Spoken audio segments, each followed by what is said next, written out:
Hello everybody, welcome back to another episode of Decoding the Unknown. I, as always, am your host, Simon. Welcome. Today, the lost city of the Kalahari Desert, fact or fiction? Lost cities. I feel like there are lost cities which definitely existed that we found, like Machu Picchu. It's like, that was a lost city, and it's incredible we found that. And honestly, if someone had said to me, Simon, Machu Picchu's a thing before we found it, and I'd be like, nah, please, we'd have been able to find that by now. And then there's ones like Atlantis, where I'm like, well, if Atlantis is real, it's not some magical place with wizards, is it? It's just like a lost city like Machu Picchu that I don't think existed because there's not really much historical evidence for it. And I think it's mentioned. It's like one of those like Herodotus style histories where it's like, you know, mostly made up with sprinklings of fact written 200 years after anything happened. So you got to throw in like plenty of skepticism. I have no idea where the Kalahari Desert is. I mean, I do because I cheated a little bit and I was having a talk with Ilza who wrote this script because it's her first one before we got started. So I'm a little bit familiar with this, but not too familiar. Haven't read the whole thing. And we're going to learn about that. If it's an Atlantis one with wizards, I'm out.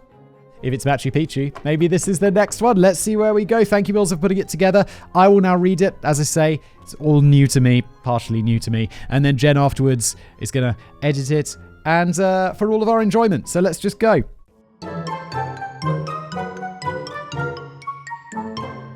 Ancient civilizations, lost cities buried beneath the deserts or hidden in the heart of a jungle protected by fierce beasts and deadly curses.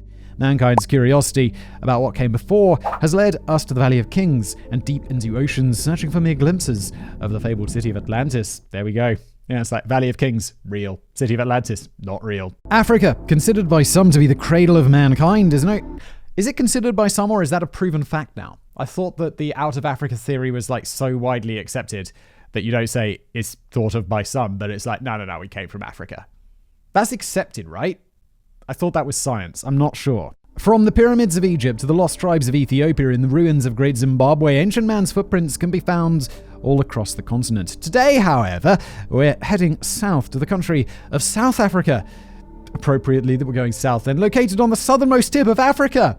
Shocking. Where we'll be diving into a mystery more profound than the abundance of unoriginal names. We'll be exploring the Kalahari Desert with its mysterious lost city. I went to South Africa a few years ago. My grandma lives in Johannesburg. And I didn't go to Johannesburg. I went to Cape Town because it's nicer. But no, it's a great time. Really enjoyed myself. Where were we? The year is 1885. The place, deep in the Kalahari Desert, a semi-arid region covering much of Botswana as well as parts of Namibia and South Africa. After going face-to-face with venomous snakes, vicious lions and native tribes, which he described with about as much respect as you can imagine from a white man in Africa in 1885. Yeah, so unless he was extremely progressive, it was not. It was not kind. Our intrepid Canadian explorer, one Guillermo Farini. Is that how you'd say? He sounds kind of Italian, but apparently he's Canadian. I guess he could be like Italian Canadian. He's Italian with a name like that, for real. He made an astonishing archaeological discovery. A city, undoubtedly part of an ancient civilization buried beneath the shifting sands of the Kalahari Desert. An exciting prospect. So, who was Guillermo Farini? I'm going to look up how to pronounce his name because I'm sure he's going to be today's recurring character, and that seems like a good thing to do. Guillermo. Oh, sorry, I must have just mistyped it. Oh, sorry, maybe he's Spanish or Portuguese. That's what I'm getting here. I guess we'll find out, but here we go. Guillermo. Really? Guillermo. Really? Guillermo. Oh my God, I don't know. Let's just call him Guillermo. Guillermo. Forgive me, Spanish people. And Jen. Oh my God, video editor Jen speaks Spanish, and whenever we get into the Spanish names, I'm always like, I'm so sorry. I feel so bad. But then again, a friend of mine's Spanish, and I talk about the hassle I get for pronunciations on like random words that no one has ever heard of, but of course someone on the internet's heard of. And I'm like, yo, mate, he's a YouTuber as well, but he does it in Spanish. And I'm like, yo, mate, how do you deal with it? And he's like, bro, in Spanish, no one cares. We just read the word as if it was Spanish. And I'm like, that's brilliant. Why doesn't everyone do that? And I'll just be like, yeah, his name was Guillermo Farini. Guillermo. rather than Guillermo or whatever, because two L's is a J in Spanish or whatever. No one cares. Spanish people, you can't have a go at me for this, because your language is literally, let's just pronounce it how we pronounce it. That's much better. That's a better system. Sorry, enough ranting. Let's carry on. So who was Guillermo Farini? What was he doing in the Kalahari Desert in 1885? According to some sources, Guillermo Farini, as a master of many trades, was determined to be the first man to cross the Kalahari Desert. This may be true, but in the introduction to his book, Through the Kalahari Desert, what is with the unimaginative names for shit today? First of all, South Africa, located in South Africa. Terrible. This may be true, but in the introduction to his book, Through the Kalahari Desert, it appears that he was far more interested in tales of diamonds. The first diamonds had been discovered in the late 1860s and 1870s, so by 1885, the diamond rush in Kimberley was in full swing. Diamonds are the biggest rip-off. They're only rare because of an unnamed big company. I'm sure I can name the big company, but let's just not. Basically controls supply of diamonds. Diamonds are not special. They're just made special because one company holds all the supply of them. And so they're more valuable than you think. And also, by the way, if you buy a diamond from like a shop and it's like, this is a $20,000 diamond, you try sell that shit, it's not going to be for $20,000 because secondhand diamonds, just the value of them is just basically crushed. Which, funnily enough, you could do to a diamond. Diamonds are very hard, but they are not particularly strong. In fact, you can break a diamond. Fascinating stuff, Act Boy, thank you. Attending a show at the well-known Coney Island on Long Island, New York, whoa, we're taking a jump, Farini met Kurt, or Gert in some sources, a mixed-race hunter with some San ancestry. Kurt painted a picture of paradise, grass-covered plains, fertile savannas, and forests teeming with game and, of course, stories of diamonds that could be found just lying about, bothering no one in the sands of the Kalahari Desert. Well, that big company is going to go and scoop all of those up. You can't have those loose diamonds all over the place. Terrible for business. Farini was a savvy businessman, among other things, and soon Kurt found himself aboard the Roslin Castle, along with the rest of the Farini expedition, departing London for Cape Town on the 7th of January 1885. Some speculate that Kurt might have been homesick when he met Farini in New York. So he's just like, this guy loves diamonds. Yeah, man, there's loads of diamonds just outside my house. Why don't you take me to my house and I'll show you all those diamonds? Legend. If this was his way of flagging down a ride, he succeeded in spectacular fashion. The expedition. The Farini expedition was a small one. The party mainly consisted of the explorer and his adopted son, known at the time as Lulu, who turned out to be quite the photographer. The UK National Archives digitized Lulu's images and published them on its Flickr feed for the curious among you. They were also accompanied by Kurt, who would act as a guide and eventually took on a second guide, Jan, or Jan, I guess, Abrahams. Jan if he's American, Jan if he's British, and, it'd be called Honza if he was Czech. I doubt he's Czech, but it's also weird. Like in Czech, the name Jan is called Honza. I don't know why. I guess it's like one of those Richard to Dick things. It's like, how do we get here? No one knows. But Honza isn't like Dick. I've got an uncle called Dick. Is that Uncle Dick? Never thought about it. It's kind of funny. I mean, I never thought about it as a kid. 2 African workers or servants were also included, but unfortunately their names were never recorded. White people in the 19th century. Whether for fame or diamonds in 18... I said that with too much, yes, the good old days. No, I was being sarcastic, just in case it wasn't abundantly clear. Whether for fame or diamonds in 1885, the Farini expedition set out from Hopetown in the Kimberley area, first heading towards Uppington, a small town established in 1873. Uppington is situated in what is today known as the Northern Cape, close to the Namibian border and the Kgalagadi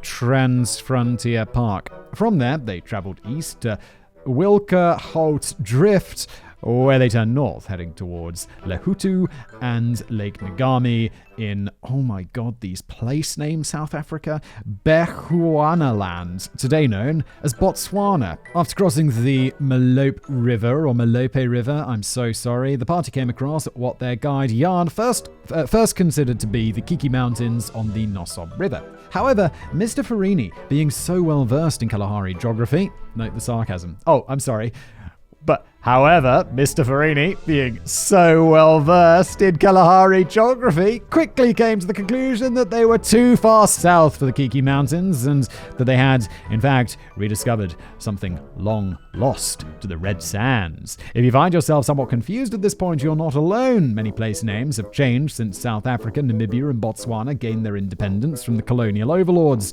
There also seem to be some disagreements on the actual names of some places among the various sources. Add to that Farini's an accurate map, and the party could have been on the moon, for all we know. Through the Kalahari Desert, the book, published in 1886, detailed the Great Farini's adventures from, I hope he didn't call himself the Great Farini, that's a bit cringe, from discovering waterfalls to hunting giraffe and saving a dying German trader, only identified as Fritz L. It's been did he forget his surname? It's like, I don't know, something long in Germany. It's about 450 pages long and not what I consider to be light reading. While it certainly has historical value, the author's racism, anti-Semitism, and his general disrespect for anyone not English grate on the nerves after a while. Why would that be? I love a book that's full of anti-Semitism and general racism. It just, makes it easier to read. Again, sarcasm. So I'm going to focus solely on the discovery of the ancient ruins and leave the rest of his expedition to those braver than myself. A great discovery. A half-buried ruin, a huge wreck of stones, on a lone and desolate spot. This is a poem, I'm sorry, I'll read this more poemy. A half-buried ruin, a huge wreck of stones, on a lone and desolate spot. A temple, or a tomb, for human bones, left by man to decay and rot. Rude sculptured blocks from red sand project, and shapeless uncouth stone appear. Some great man's ashes, designed to protect, buried many 1,000 year. A relic, maybe, of glorious past. A city once grand and sublime, destroyed by earthquake, defaced by the blast, swept away by the hand of time. I like reading poetry. It's all like, thought out and I love it. Yeah, I just enjoy it. It's a poem by the dude. Based on Farini's own book, lectures and interviews, as well as research done by fellow explorers over the last 100 years, it's clear that at this point, in their expedition, that the party was hopelessly lost. So, until we rediscover this fabled city, we have only Farini's description of the ruins, which is quite detailed considering they only explored them for about 3 days. Camping near the foot of what was not the Kiki Mountains, beside a long line of stone, it definitely was the Kiki Mountains, wasn't it? Farini's first impression was that the line of stone, presumably a wall, looked like the Chinese wall after an earthquake. Upon closer inspection, they found the ruins of an extensive structure, in some places buried beneath the sand. According to the explorer, they traced this wall for nearly a mile and described it as mostly a huge heap of stones, all flat-sided, with cement visible between the layers. The general outline of the wall was an arc, and inside the arc, at intervals of about 40 feet, were heaps of masonry in the shape of an oval. It was about 1.5 feet deep with a flat bottom and hollowed out at the sides about a foot from the edge. A foot is about 30 centimeters for all our European friends and everywhere else in the world. Some of the heaps inside the ark were cut from solid rock, while others were formed from more than one piece of stone fitted perfectly together. Most of the heaps appeared to have been buried beneath the sand, and after a day of digging, which the local tribesmen accompanying them on this leg of the journey found entirely pointless, Farini came to the conclusion that what they must have found must either have been a city or a place of worship, or in his words, the burial ground of a great nation. It's grandiose, isn't it?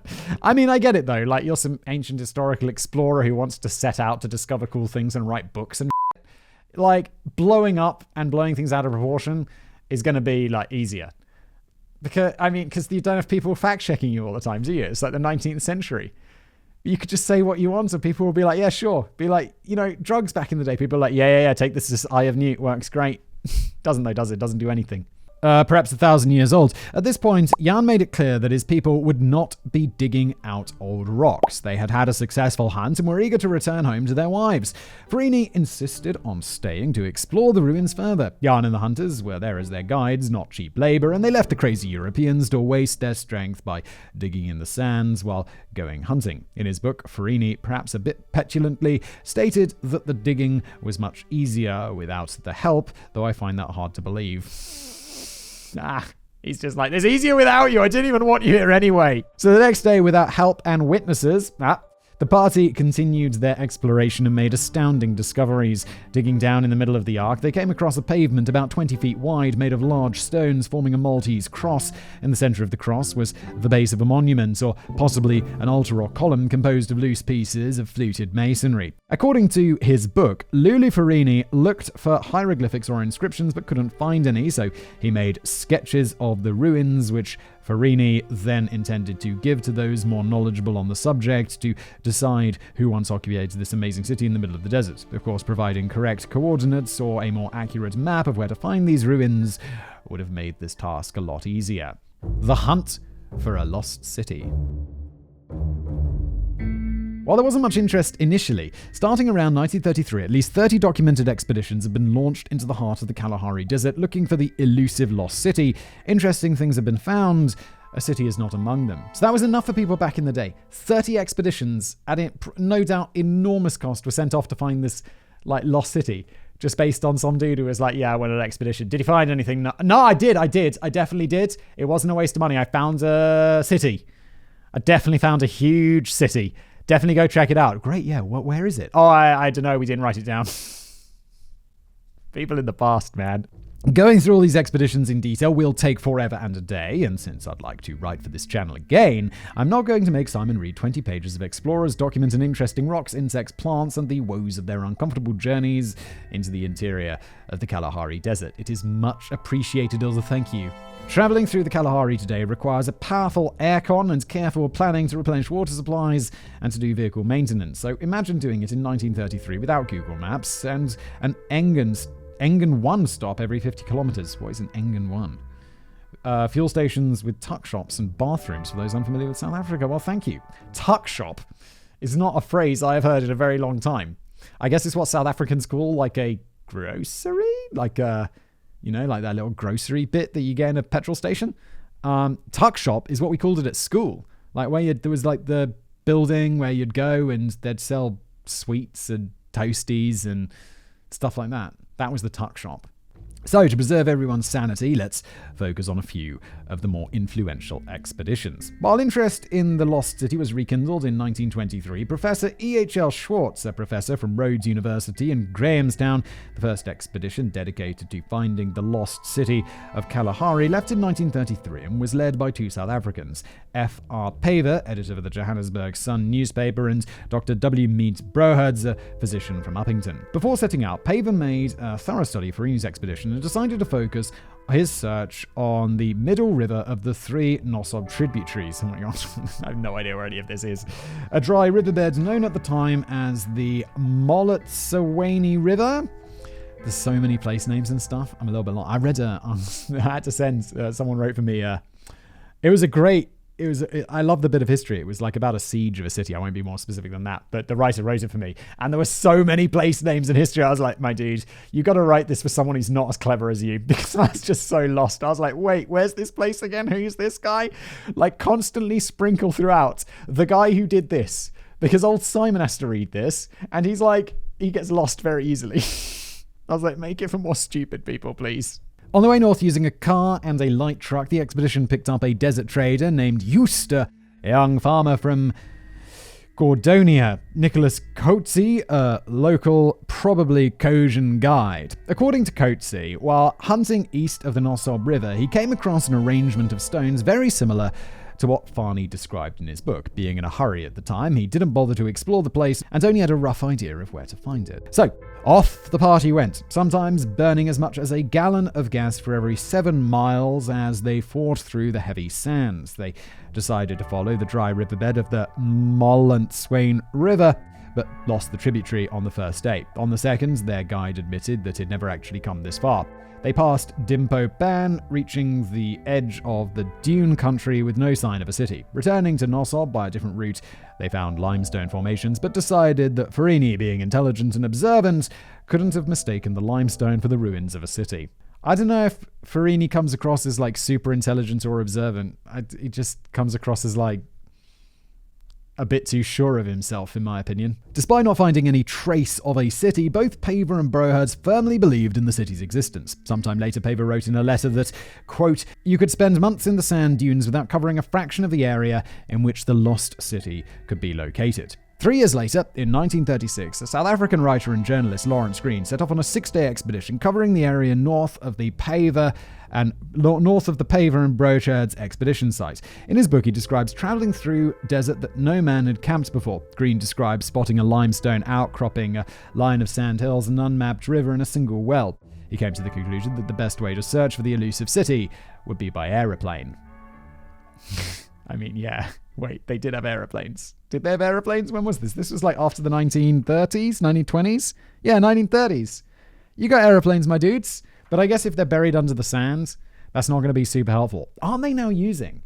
Was that what technology were they using to find like ruins in the Amazon, like ancient ruins? It wasn't LiDAR or something, or radar or something, like to scan beneath the canopy of trees, because normally you can't see what's down there, and it's absolutely massive. I mean, until they finally log everything, we won't know. But apparently there's some like new technology they can use to like scan through the forest and see what's down there. And I'm like, that's some pretty Indiana Jones. There's going to be some cool stuff down there for sure, like a Temple of Doom or something. I've got a friend who's a real-life archaeologist, and it's less Indiana Jones, and it seems more about just carefully documenting stuff and then spending a lot of time in front of a computer or in a laboratory. And I'm like, it's still pretty cool. Archaeology's cool. But I mean, I'm always disappointed he's not like got a cool hat and a whip.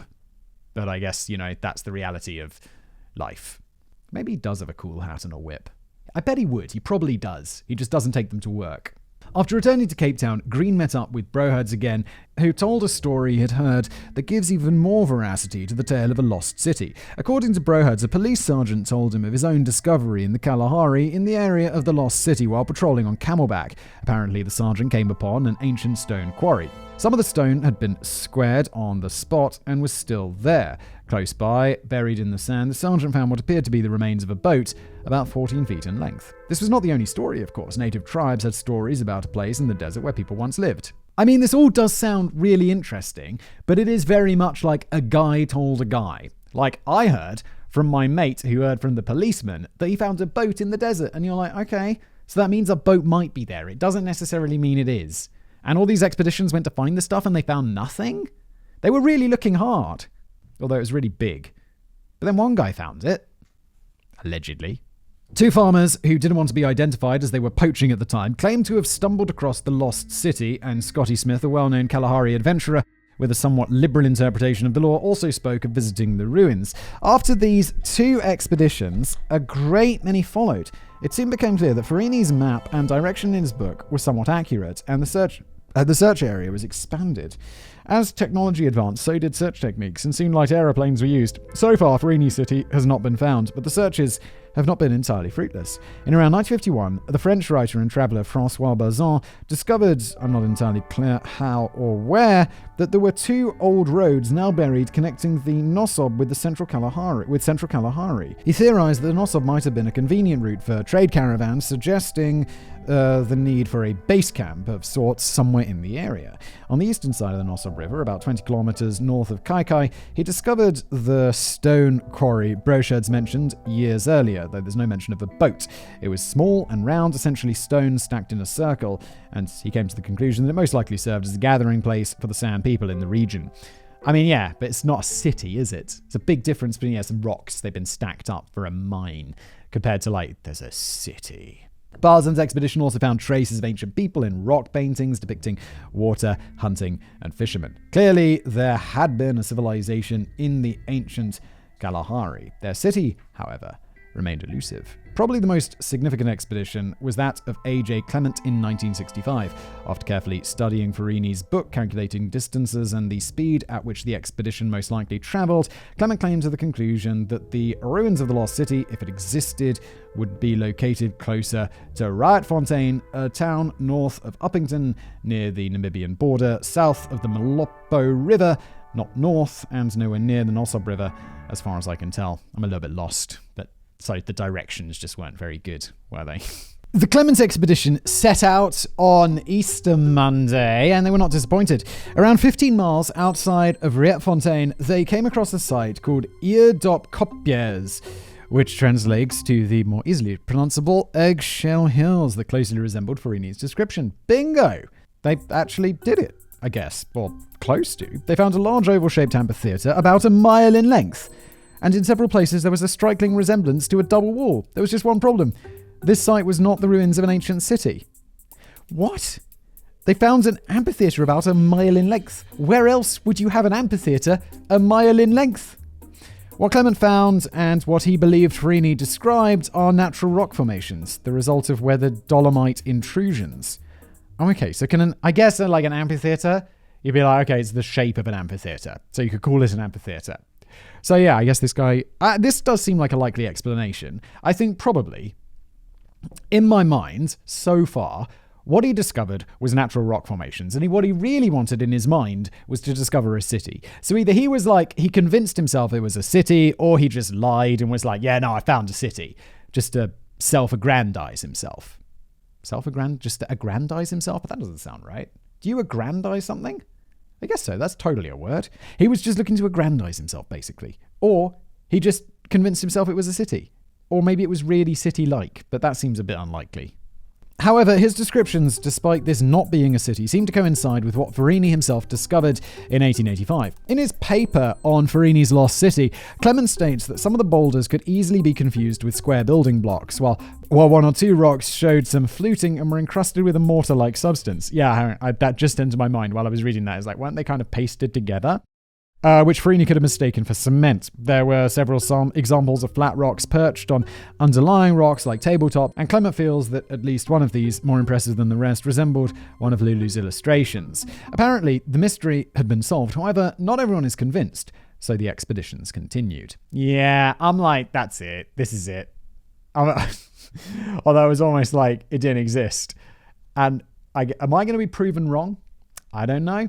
Let's find out. I don't think so, though. In 2002, Greg van der Reitz led an expedition into the Kalahari Desert, deciding to start at the original coordinates that Farini mentioned in his presentation to the Royal Geographical Society. While they agreed that the coordinates are probably not accurate, it's not like anyone else had found anything in the last 100 years, so they figured it's a good place to start as any. While they did find traces of civilization in the form of dry walls and Stone Age tools, they didn't appear to be any closer to finding the lost city itself. In 2016, the reality TV show Destination Unknown. What's that song? You know, Destination Unknown, it's a song. Reality TV's got to step in. The problem is they won't find it in season 1. They'll be like, yeah, we got to spin this out to 5 seasons. Like, one of my favorite episodes that we've done so far is the lost treasure of that island. What was that stupid island called? It's near Canada or whatever. And the History Channel's making like a 5-season show where they're like looking for the lost treasure. And there is no lost treasure, but somehow they have found treasure because they found treasure in advertising dollars, spinning that out for 5 seasons. It's incredible. Presenter Josh Gates and local explorer Adam Cruz used the photographs taken by Lulu to map their route, instead of Farini's map and narrative. Credit where credit is due, this is not a bad idea. Their search focuses on the Ogrebes area, and like many expeditions before them, they find traces of civilization in the form of etchings and rock art, but no sign of the city itself. It appears that the search for the mysterious city had finally left the realms of hard science and ventured into the field of entertainment. I have a feeling that Farini would have been proud. Yeah, he was definitely writing that book. It's like, yeah, semi-factual, semi-entertainment, which I get that. Like, you know, Bill Bryson's books. I mean, if they're just factual, right? But it's like, they're so entertaining. Like that short history of the world or whatever it's called, the short history of nearly everything. It's like, yeah, it's non-fiction, but it's also like that blur of entertainment. Why? I'm just realizing this is kind of what I do, like that meeting point of education and entertainment. I guess I do it because I like it. So, is any of this real? We haven't actually answered the big question yet. Are there ruins of an ancient civilization buried beneath the sands of the Kalahari Desert? To answer this, we need to consider probably the 2 most influential people in this mystery: the great explorer who made the discovery, G.A. Farini, and the work of A.J. Clement. So, who exactly was Guillermo Farini? Born on the 10th of... Wow, we're really late in the video to be introducing this guy. I mean, to a deeper level. On the 10th of June, 1838, in Lockport, New York, as William Leonard Hunt. Oh, he changed his name. Into a rather conservative family, Hunt was raised in Bowmanville near Port Hope in Canada and is still considered one of Canada's most famous sons, and not without good reason. Wait. So did he change his name? I'm so confused. I guess he must. Hunt had a pretty amazing life. There might be a biographics video in there. Indeed. His father wanted him to become a doctor, but Hunt had other plans. Okay, as a young man, he changed his name, to Signor Guillermo Antonio Farini, and threw himself into showbiz. I missed a trick. I should have changed my name from the boring Simon Whistler to something Spanish sounding, something more exotic. That way this entertainment biz would be easier. This got him disowned by his father, but it didn't prevent him from having an astounding career as an acrobat, stuntman, promoter, businessman, and for even serving a stint in the army. Okay, so this guy who wrote this book, he's an entertainer. He's not an academic. It would be if I wrote a book trying to be smart. People would be like, is that embellishment fact, boy? That sounds like something you made. That sounds like one of your stories rather than something that someone wrote for you that you read. Because the people who write your stuff are smart. You're less so fact boy. The great Farini was probably best known for his stunts crossing Niagara Falls. Walking on a tightrope, he crossed Niagara Falls multiple times, doing all sorts of stunts along the way. Standing on his head, walking on stilts, climbing down to the Maid of the Mist pleasure boat, taking tourists up close to the falls. I've done that. It's quite fun. And having a glass of wine before climbing back up the ropes to continue his stunt. But his career was not limited to the US and Niagara Falls. Farini performed all over the world, including in front of the Prince of Wales. Sadly, his career also caused the death of his wife, Mary Osborne, when a tightrope stunt went wrong in Havana, Cuba, and she fell to her death. Wait, so she was a stunt tightrope walker as well? I don't think he caused her death then. She died on a tightrope. She caused her own death. Unless he was like, Mary, get up on that bloody tightrope. And she like, Guillermo, I don't even know how to walk on a tightrope. Get up there, bloody hell, woman. In his 30s, aware that his acrobat days were behind him. Oh no, I'm in my 30s. It's too late. It is kind of like intense how, like, it's weird like you cross that line. I still feel I'm young. But it's like there's certain things that is the absolutely no chance that I'll ever do. And it's kind of weird to think. And I'm totally okay with it, but it's like, I'm never going to be a professional athlete. Not that was ever on the cards, but now it's like literally those years have passed me by. Like, I can't do that anymore. It would be physically impossible. Like, as impossible as it would be for me to become a pianist, for example, if I just gave up everything right now and just started learning piano like a maniac, it's entirely possible that I could become a fantastic, like, pianist who plays in a concert. It's possible. I mean, I don't think it's very likely, and I'm definitely not going to do it. But, like, the idea is, like, even if I, like, learned tennis every day and was, like, absolutely 100% dedicated to it, it'd be like, there's no chance. I'm 34. Already people who are 34, it's like, that's at the tail end of a career, unless you're Roger Federer. Wow, that was a detour. Where were we? He became a promoter. Oh yeah, so he can't be an acrobat anymore, so he became a promoter and a manager for other acts such as Crow, the Missing Link. Okay. Farini was also an inventor. We can thank him for the flip seats in movie theaters. No, really? I mean, I guess like someone had to invent that, but I just assumed that was something that, you know, people are like, this is inconvenient. Let's just make these go up. I didn't realize it was a specific invention. Well, kudos. And a savvy businessman. Instead of simply passing a hat whenever he did his tricks, he negotiated sponsorships for his stunts and even managed to get a share of the train tickets sold to tourists flocking to Niagara Falls to see him perform. That is some seriously good business right there. Although, did he have to have money? I feel like if you invented the flip movie theater seats, you're good for life. Everyone's using those. You gonna get a patent on that or something? That's gonna make you like a billionaire. It's like that movie Garden State, where the guy, he's like, it's like, wow, how did you get this big house? What happens? And he's like, oh, I invented silent Velcro. It's like legend. And now he's just bored. Maybe he was just bored. But like flip seats in movie theaters feels like, you know, the sort of plot point of a movie where how someone got rich. Finally, Farini served in both the Union Army during the American Civil War, where he devised a way to cross bodies of water, hopefully not using a tightrope, and during World War I, translating German stories on the war effort. He was an explorer, a self-taught botanist, and even a painter. he does sound like, I don't know, like respect. Like all of this stuff you've done is like any one of these things. Inventing flip movie seats, becoming a botanist, translating German, serving in a war. These are things that most people won't do. And he did them all. Kind of a legend. So there's no denying it. Farini was no hack. He was smart, charming, and accomplished a great deal more in his career than most of us ever will. Yeah, he accomplished a great deal more in any of his careers. Most inventors don't invent something as profound as the flip seats in a theatre. Maybe profound's the wrong word, but like useful, commonplace. So, did the showman lie about finding a lost city in the Kalahari Desert? Some people think so, and considering that the city still hasn't been found over 100 years later, it's difficult not to ask that question. In Farini's defense, at the time of his expedition through the Kalahari, the desert was not as well documented as it is today. As we already saw, Farini's map is considered incorrect, so it's quite possible that the expedition was nowhere near where they thought they were. On top of that, it was Farini's first time in Africa, and the Kalahari had some unique rock formations that someone with no training or experience in geology could easily misinterpret. Yeah, that's the thing. He's not an academic, he's an entertainer. And I'll be like, wow, that's a really square rock. Someone carved that, and they'll be like, no, it's just the result of natural geological formations. I'll be like, but look how square it is. And then they'll be like, Simon, we're geologists. This is what we do. You have to believe us. And I'll be like, okay, fine. And people who don't believe this are the same people who are like, I don't want to listen to science. I think that God can heal all my ills.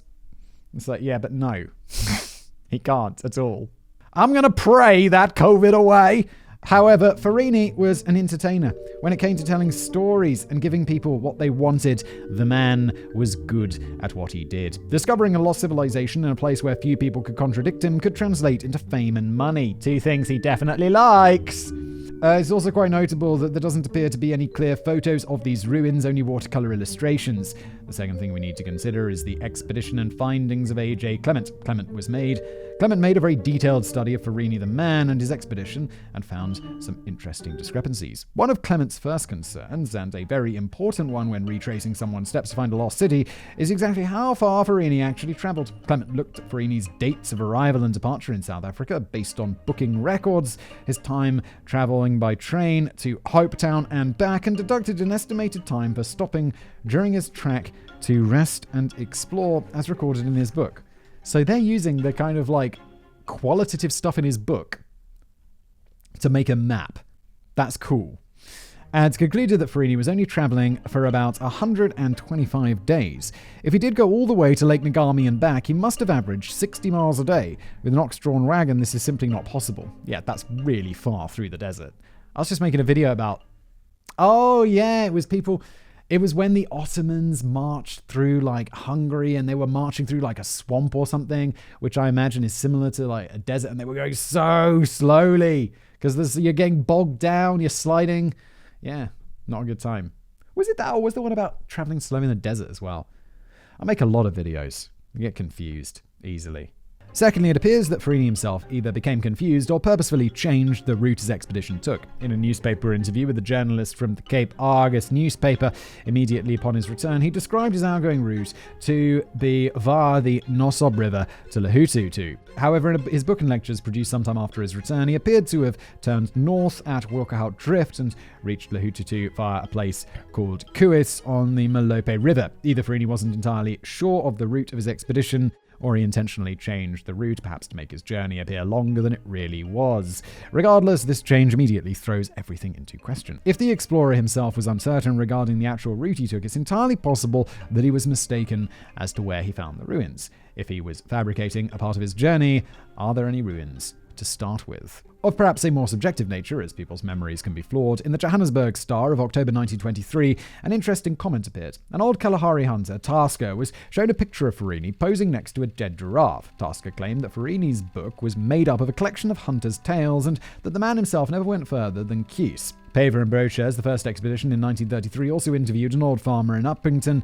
The man remembered Farini but stated that the explorer had only been away for about 6 weeks, that is not nearly enough time to trek all the way across the Kalahari and back. Sir Clement agrees that Farini definitely travelled through Uppington and at least as far as Mere Rietfontein today, as his descriptions of the terrain are correct. Whether he went much further is unclear. This is just one thing we just can't know. And there's so many questions around this that I'm like, I think maybe he just discovered those geological formations. I'll give him that. But there's too many questions around this for it to be as he said. And there's too many questions around not his character, but he's like an entertainer. He's not this academic dude. Dr. Hans Schintz, a German missionary and scientist, traveled in the Kalahari extensively between 1884 and 1887 when questioning Europeans living in Guernsey as well as the Bechuana people living on the shores of Lake Ngami, and none of them had ever seen or talked to Mr. Farini. If we look at his book in a manuscript of 450 pages, only 16 pages deal with his trip from Lahutu to Lake Ngami. 23 pages later, he's back in Mir, and with the exception of a European settler in Kereses, the nearest settlement to Mir, he didn't appear to have had any contact with any European settlers. While this certainly doesn't prove him to be deceitful about what he found and how far he traveled, it's far easier to exaggerate your journey and your findings if there is nobody to contradict you. Yeah, like back in the day, he's like, what's anyone going to say that I lied? You just can't find it, can you idiots?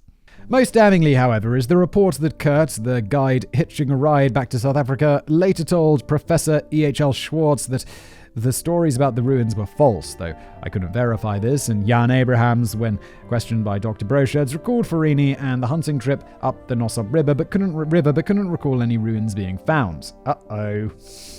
That's pretty damning. According to Farini himself, Jan was not particularly interested in the ruins in the first place. However, even if he didn't recall the ruins, I'd expect Jan to, at the very least, recall the crazy Europeans digging in the sand for old rocks. Yeah, he'd be like, I didn't recall any ruins, but I did recall them thinking a lot of weird shit was ruins. It wasn't. They didn't listen to me. Europeans. Ancient civilization in the desert.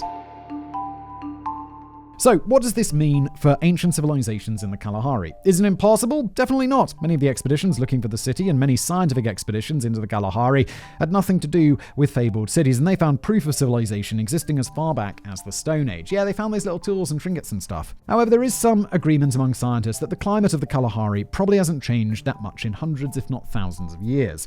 The main requirement for a city is water, and water in the Kalahari is scarce and deep underground. Logistically, it's simply not the best place to build a large city. Farini may have exaggerated finding a lost city in the heart of the Kalahari, but I'm not entirely convinced that it was an intentional hoax set up purely for the purpose of fame and fortune. If this was the case, he would have made a much bigger fanfare of the discovery, dedicated far more pages in his book to the lost city, and at the very least hinted to some big reveal in his interview with Argus reporter. He was a showman after all. Instead, it appears that the story of the city was first mentioned in the Royal Geographical Society lecture delivered before the publication of the book, and then included in the book afterwards when there was some interest in this lost city. In short, I don't believe Farini covered nearly as much ground as he claims, but I do think he came across something interesting. Yeah, Ulster and I are on exactly the same page with that. Whether it was a natural rock formation or the ruins of a lost civilization, we'll never truly know, since Farini's book is unfortunately, much like the man himself, larger than life, bordering on fiction, with enough showmanship to keep explorers looking for a lost city over 100 years later, and a YouTube channel and podcast speculating about it. I think he discovered a rock formation and he thought it was something more, or he elaborated it into something more, because that seems in line with his character and what everyone else later found. Do you agree with me? Do you not? Well, there's a comment section below. If you're watching this as a video thing, you can have a go, let me know. And if you're listening as a podcast, thank you so much. It's been great to have you with us as well. A review would be wonderful. 5 stars preferred, but give this podcast what you think it deserves. Like 1 star. Not so great. Okay, fine. It just hurts my soul. Anyway, this has been Decoding the Unknown. Thank you so much for watching or listening, and I'll see you next time.